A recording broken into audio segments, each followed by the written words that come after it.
with a plan? Yeah. You're going to go in there and distract the professor. You're going to put the hook on the briefcase, and I'm going to reel it in. Do you think you can handle it? Oh, believe me, for this kind of fishing, I've got the right kind of bait. Just sit right back and you'll hear a tale of a fateful trip. That's right, we're talking about the iconic 1960s sitcom Gilligan's Island and its last surviving cast member, Tina Louise. At 90 years old, the actress who played the glamorous Ginger Grant is still turning heads and captivating audiences in a stunning new interview with New York Living. Early career. I lived with there was one stranger, and then there was an aunt, and then there was another aunt, and then there was some people on Riverside Drive that had a little boy, and then I was put in this kind of broken down school. It was not a boarding school. It was just a really bad place. It was like a prison. And just how this all shaped your life. It was just really a bad place with, you went to the bathroom, there were spiders on the ceiling. Oh my goodness. It was not a happy place. Long before she was stranded on a desert island with 6 other castaways, Tina Louise overcame a tumultuous childhood to make waves on Broadway and in Hollywood. Born in New York City in 1934, Louise's early years were marked by instability, bouncing between various living arrangements and eventually attending a rundown boarding school. These challenging experiences, which she later chronicled in her memoir Sunday, would shape her resilience and determination in the years to come. At age 17, she began her journey in the entertainment industry, studying acting, singing, and dancing at the prestigious neighborhood Playhouse School of the Theater under the tutelage of Sanford Meisner. Despite her difficult upbringing, her natural talent and striking looks quickly caught the attention of producers, leading to roles in Broadway productions like Two's Company and Lil Abner. Louise's Broadway debut in Two's Company, alongside Bette Davis, was a significant milestone in her early career. The show, while short-lived, provided Louise with valuable experience and exposure. Her performance in Lil Abner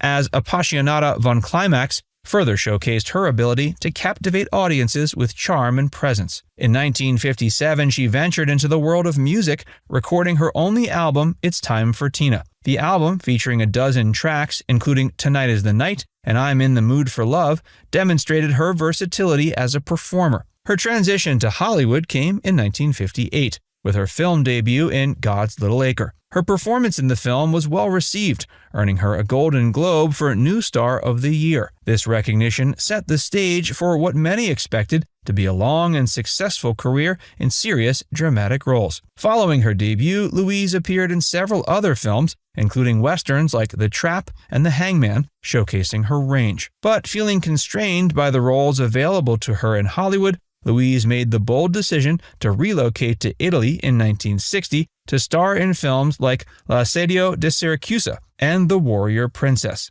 This move showed her willingness to take risks and pursue opportunities that would challenge her. Gilligan's Island. I thought it was going to just last 6 months, but it seemed to go on forever. She found herself struggling with the fear of being typecast. This concern led to tensions on set and a complicated relationship with the show that persisted for years after its conclusion. I had just become a member of the Actors Studio, and I didn't really want to do it, but they weren't happy with the person who did the pilot. Wow. So I was just asked to do it. I was in a Broadway show at the time with Carol Burnett. Oh, wow. Yeah, and I was asked to do this, and, you know, I was encouraged by a friend who told me it would only last 6 months. Louise's initial hesitation about taking on the role of Ginger Grant stemmed from her desire to pursue more dramatic work. She had just become a member of the prestigious Actors Studio and was appearing in a Broadway show with Carol Burnett when she was offered the part. A friend encouraged her to take the role, assuring her the show would only last 6 months and she could then return to her preferred type of acting. Despite her reservations, Louise's portrayal of Ginger became iconic. Her ability to bring depth and nuance to what could have been a one-dimensional character showcased her talent as an actress. Ginger's glamour, intelligence, and resourcefulness made her a standout among the castaways, and Louise's performance ensured the character would be remembered long after the show's original run. The show's immense popularity, however, led to Louise feeling pigeonholed in the role of the beautiful, glamorous woman. This frustration was compounded by rumors of on-set tensions, particularly with co-star Bob Denver. While these rumors have been largely dismissed over the years, they contributed to a narrative of discord that followed Louise long after the show ended. Post-Gilligan Career. Why are you really here, JR? What are you doing with my daddy? I wanted to apologize. A 2-day apology? That set some sort of record, doesn't it? Well, to be honest, I guess I went looking for him because I thought it would bring you running. Following the end of Gilligan's Island in 1967, Louise worked to distance herself from the role of Ginger, seeking out more diverse and challenging parts. She appeared in numerous films and television shows over the subsequent decades, showcasing her versatility as an actress. In the years immediately following Gilligan's Island, she took on roles in films like The Wrecking Crew and How to Commit Marriage, demonstrating her ability to hold her own alongside established stars like Dean Martin and Bob Hope.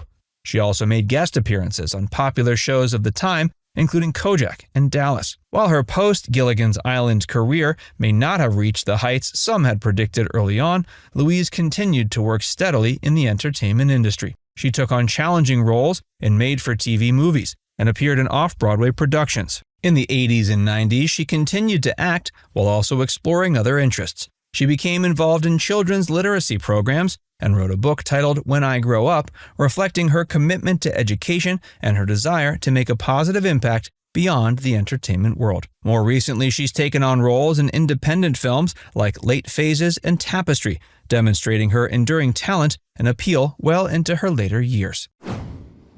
Sunday, a memoir. Sunday, a memoir. Yeah. Why that particular day of the week?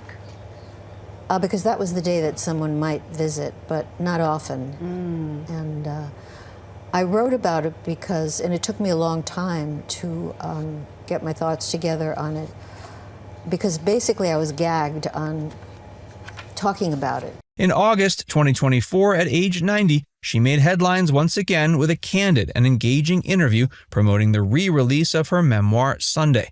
The book, which focuses on her challenging childhood experiences, offers insight into the woman behind the glamorous image and the resilience that has characterized her life and career. Sunday, a memoir, provides a poignant and deeply personal account of Louise's early years, particularly her time in boarding school. At age 6, she was sent to a boarding school as her parents were going through a divorce. The memoir, written from the perspective of her 8-year-old self, vividly captures the fears, struggles, and hopes of a young girl navigating an unfamiliar and often uncaring world. The title, Sunday, holds particular significance as it was the day when parents could potentially visit. For young Tina, Sundays became a day of anticipation, hope, and often disappointment. In her recent interview, she revealed that the process of writing the memoir was both cathartic and challenging.